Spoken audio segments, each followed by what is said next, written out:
Estamos de volta. A síndrome do pânico, um transtorno de ansiedade que afeta milhares de brasileiros, é o tema de hoje do nosso programa. Participam a psicóloga e psicoterapeuta Rosana Miranda, o cardiologista Wilson de Oliveira e a representante da Associação dos Amigos dos Pacientes de Pânico, Socorro Capiberibe. Estamos disponibilizando o número de WhatsApp para você que quer enviar perguntas ou fazer algum comentário. Anote o nosso número, DDD 81 988 30 70 98. Rosana, entre as coisas que eu li, que eu bisbilhotei um pouco, né, para conversar hoje aqui com vocês sobre a síndrome e o transtorno de pânico, tem um trabalho seu que você apresentou na 20ª Jornada Freud-Lacaniana de Psicanálise. E nesse trabalho, num dado momento, você diz o seguinte: sabemos que os terrores revelados pelo pânico contam histórias irreveladas trazidas da tenra infância. Dá para a gente fazer uma aproximação direta, imediata, entre o pânico e esses sentimentos experimentados lá na infância, sentimentos, traumas, medos, não sei? Sim, dá sim. Inclusive, há índices de que muitas das pessoas que hoje sofrem de pânico sofreram de terror noturno na infância. Que é, digamos assim, a grosso modo, digamos que é o pânico da infância. Pessoas que acordavam de madrugada, crianças que acordam de madrugada, desesperada, com medo do bicho-papão, ou que querem mãe ali junto, pai ali junto, que não conseguem dormir. Crianças que tinham muita dificuldade de ficar na escola, porque já precocemente sofriam de angústia de separação. Mas são coisas muito que são incipientes e que vão se desenvolvendo ao longo da própria história adulta, especialmente porque aceita-se na criança que ela tenha medo e realmente a criança é mais frágil, mas há uma sensibilidade grande, não é? Só que tem uma coisa, a criança não sabe dizer o que sente. É muito interessante porque a palavra infância vem do latim infares, sem fala. Então, a criança tem muita dificuldade de expressar o que sente. E, com isso, ela dificulta a ajuda que o adulto, talvez, pudesse dar a ela.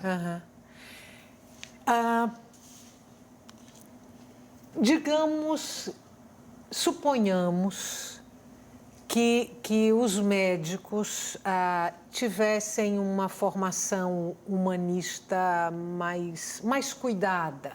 Isso. E qualquer que fosse a especialidade, não só a cardiologia, por exemplo, com essa formação humanista mais cuidada, seria possível para os médicos diagnosticarem a síndrome do pânico com mais facilidade? Eu acho que você faz uma colocação extremamente importante. Porque, veja, no momento, como eu já havia dito, a formação é muito biologicista, quer dizer, é basicamente o corpo.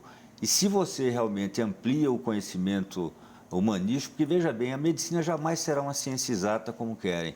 A medicina nasceu da filosofia, ela está muito mais próxima de uma ciência humana. O que ocorreu é que nós fomos nos distanciando, né, desse outro aspecto e começamos, então, a tratar partes. Né? É o fatiamento do paciente. Aquele trata o ombro, o outro trata a mão, mas, na verdade, quem vê esse paciente como um todo? Então, vamos fazer uma distinção entre médico da doença e médico da pessoa.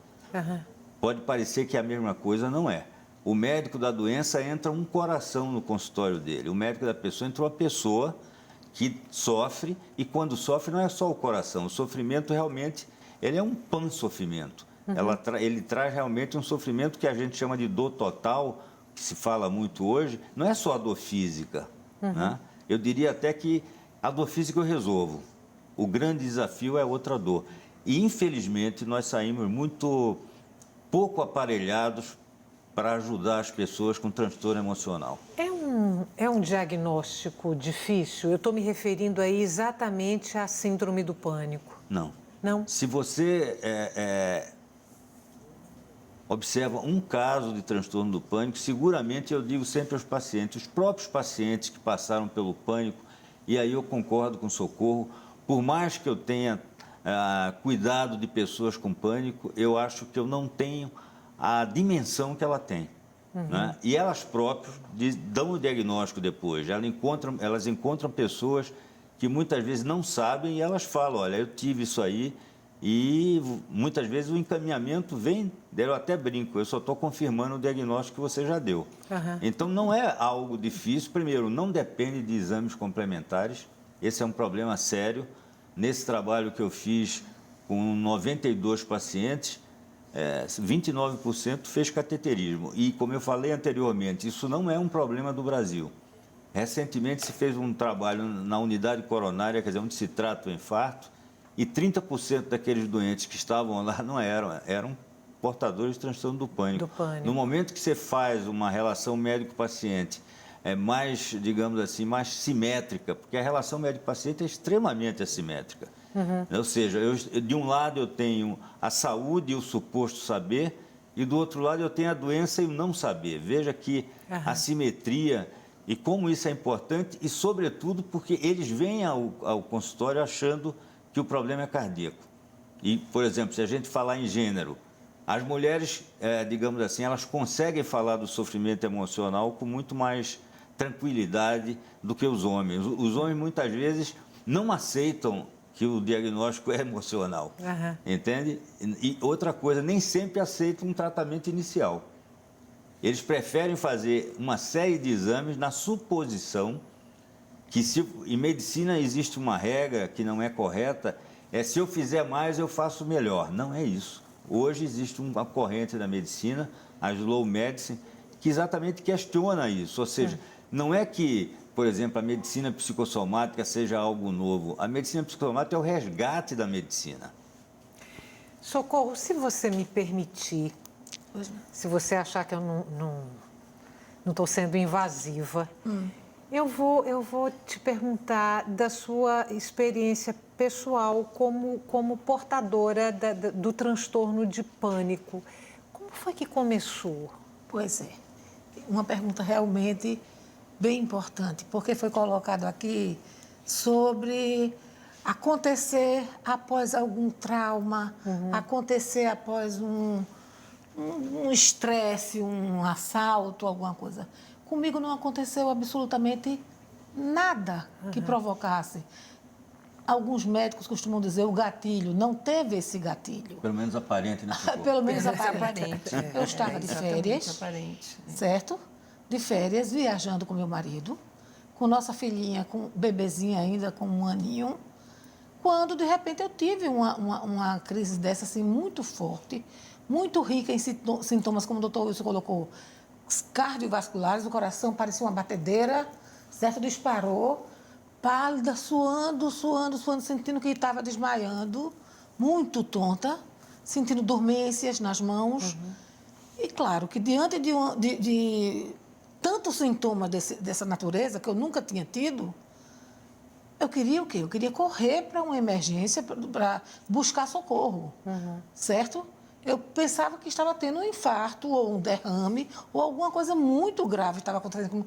O medo de morrer a gente não quer morrer. Uma coisa que eu queria colocar, que foi colocado no bloco anterior, certo? Sobre o paciente com depressão e o paciente com pânico. Geralmente, o paciente com pânico, ele tem muito apego à vida, muito amor à vida. Tanto que cada crise dessa, que ele acha que vai morrer, ele busca socorro, ele corre para uma emergência de um hospital para buscar, para continuar vivo, ele quer viver. Eu queria viver. O meu maior medo, o meu maior terror era justamente morrer. Eu não queria, eu queria viver intensamente a vida. Mas eu queria que se descobrisse o que eu tinha. Porque também eu saía de cada emergência daquela, saía me sentindo melhor, porque saía à base de um Lexotan, desse tipo, né? Mas mais frustrada do que tinha entrado, porque eu saía sem diagnóstico.